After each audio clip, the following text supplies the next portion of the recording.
The way my process works in regards to whether I have ideas or do I come in with choreography, I mean, it's not necessarily consistent, I don't think.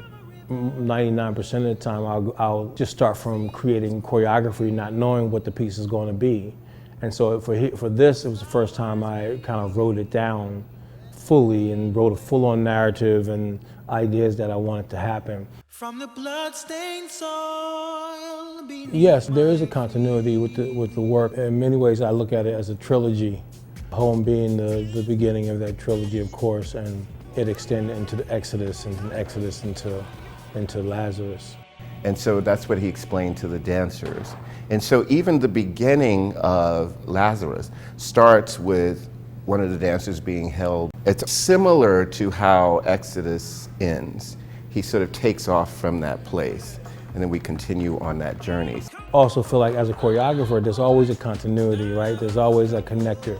Even if it's not as obvious to the viewer, there's a connector from one work to the next.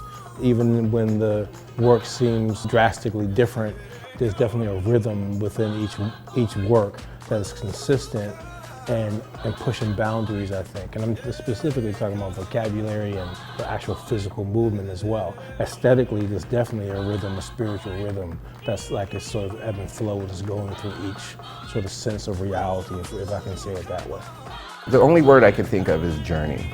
And in some ways, it's Rennie Harris that is doing the journeying, you know, sort of walking through his own blood memories, as Alvin liked to say. But there is this through line of somebody walking through, somebody not quite at rest, at peace, you know, as he goes through this journey. And now it is embodied in the character in Lazarus that he sees as the Alvin Ailey character who's walking through.